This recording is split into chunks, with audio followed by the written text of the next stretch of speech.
At this time, Regent Mary Kittle Van will introduce our speaker.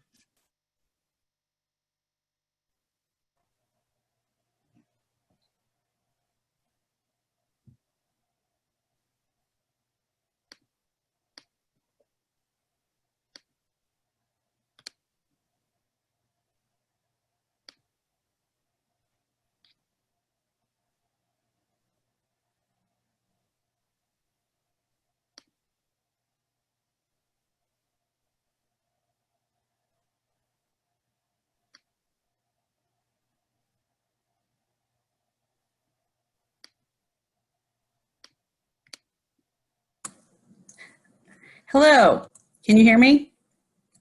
Yes. Dr. Magra is a professor of early American history at the University of Tennessee. He has taught graduate and undergraduate courses for 15 years. His prize-winning research explores the American Revolution. Cambridge University Press published his first 2 books. He has been a research fellow at the David Library of the American Revolution. He is currently writing his 3rd book, and this new book examines the history of slavery and manufacturing in America. Dr. Magra, welcome. Thank you all for having me. It's very nice to be here with you. I've just got 10 minutes today, so I'm going to hurry up and introduce you to a founding father that many of you probably have never heard of before. If we could get started with the first slide, please. Elbridge's last name is pronounced Gerry. Everyone try it out on your own with a hard G. Gerry was born and raised in Massachusetts. Why would we care about him in the South? Well, he was a conservative Republican. Maybe some of you would be interested to know what that meant during the 1700s when Gerry lived. He also refused to sign the Constitution, and you might wonder why anybody would want to do that. Gerry was born in 1744. He died in 1814. He was of average height with a very slender frame. He had a large, wide forehead and a sharp nose that combined with a stammer and a nervous eye twitch to make him come off as an anxious, bird-like person. He was born into a wealthy family. He was well educated at Harvard. He read classical Republican political theorists such as Plato, Aristotle, and Machiavelli. We get our Second Amendment from Machiavelli in case you were interested. Gerry became convinced through a combination of his upbringing and his education that people had a right to live in a free state, not a tyranny. In this free state, virtuous citizens sacrificed their private interests for the public good. Virtuous leaders either avoided corruption or their power was checked by certain balances that limited their authority. Gerry feared both tyranny from above and from below. He didn't trust the masses to have too much power. He believed this would lead to anarchy. And he didn't want political leaders to have too much power. Tyranny and anarchy were the enemies of life in a free state. Next slide, please. Gerry in his 30s was a proud patriot and a driving force in the American Revolution. The Boston Massacre in 1770 convinced him that the British government had become corrupt and was attempting to strip Americans of their political liberties. He became friends with Sam Adams, and the two led various efforts to resist British authority in Massachusetts. Gerry is the one who moved guns and gunpowder to Lexington and Concord. He was so talented that he kept being promoted. He moved from local revolutionary organizations such as committees of correspondence to colony/state political institutions such as the Massachusetts Provincial Congress, to serving at the national level in the Continental Congress that administered the American Revolution. Gerry was among the first to propose George Washington as America's commander-in-chief. He pushed for the creation of a Declaration of Independence from Great Britain. When he signed the Declaration, one of the physically larger members of Congress supposedly laughed and told Gerry that if they all hanged for signing the famous document, that Gerry would linger the longest. Next slide, please. After America won the Revolution in 1783, Gerry initially opposed Federalist efforts to revise the Articles of Confederation. Gerry opposed centralized power. He promoted state and local power.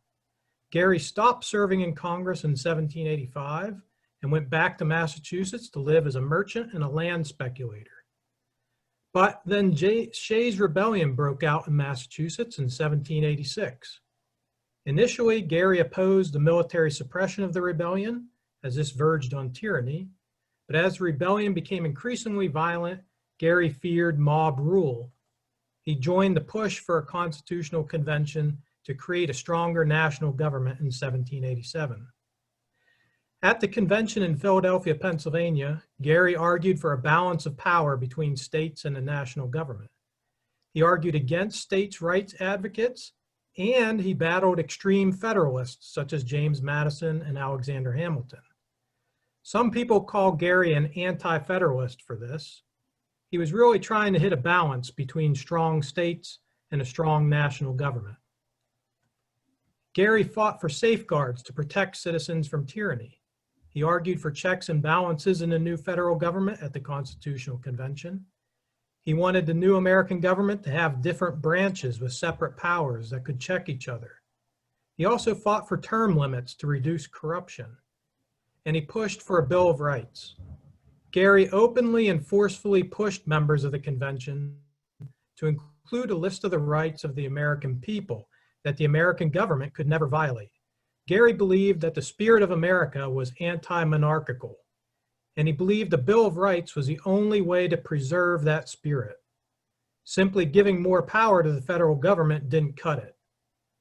This belief in the spirit of Americans put Gerry at odds with more legal and mechanistic delegates such as James Madison, who believed checks and balances, term limits in different branches by themselves would protect people's rights. As the convention debates continued over the summer of 1787, Gerry became convinced that the Federalists were going to win, and the new Constitution was going to make the federal government too strong, the states too weak, and ultimately the people's liberty would be at risk. In specific, Gerry argued that the new Constitution posed a threat to individual liberties by empowering the federal government to make laws it may call necessary and proper, to raise armies and money without limit, and to establish tribunals without juries. James Madison disagreed. He believed the checks and balances made it unnecessary to have a Bill of Rights. So Gerry refused to sign the Constitution he worked so hard to perfect. He was one of only 3 men not to sign the Constitution. The others were Edmund Randolph and George Mason, both Virginians. Next slide, please. Gerry was a patriot, and it pained him not to sign the Constitution. Here's a part of the letter he wrote to the Massachusetts legislature explaining his decision not to sign the Constitution. Quote, "It was painful for me, on a subject of such national importance, to differ from the respectable members who signed the Constitution. But conceiving as I did that the liberties of America were not secured by the system, it was my duty to oppose it." End quote. In this letter, Gerry went on to stress the fact that the Constitution lacked a Bill of Rights. He said this put Americans in a catch-22 situation.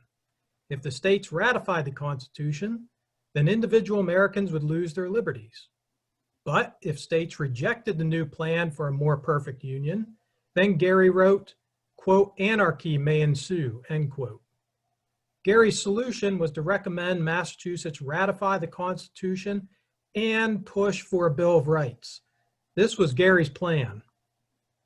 Next slide, please. The Massachusetts Convention on February 7, 1788, ratified the Constitution and recommended amendments. Before this convention, none of the states had requested amendments. After it, most recommended ratification with amendments. The fact that most Americans wanted amendments changed Madison's mind. He began pushing for a Bill of Rights to appease American voters. Madison submitted a proposal to Congress in 1789 for 17 amendments. Congress changed it to 12. And between 1789 and 1791, 3/4 of the states ratified 10 of these amendments. The first 10 amendments became known as the Bill of Rights. Gerry served 2 terms as a Massachusetts senator in a new Congress from 1789 to 1793. He then served as a minister to France. He served 2 terms as governor of Massachusetts, and he served as vice president of the United States under guess who? James Madison. Last slide, please. In 1814, the 70-year-old Gerry died in office. He was buried in Washington, D.C.'s Congressional Cemetery, and Congress erected a monument over his grave. This monument, the first done at taxpayers' expense, contained the words that Gerry tried to live by. Quote, "It is the duty of every man, though he may have but one day to live, to devote that day to the good of his country." End quote. Thank you all for your time.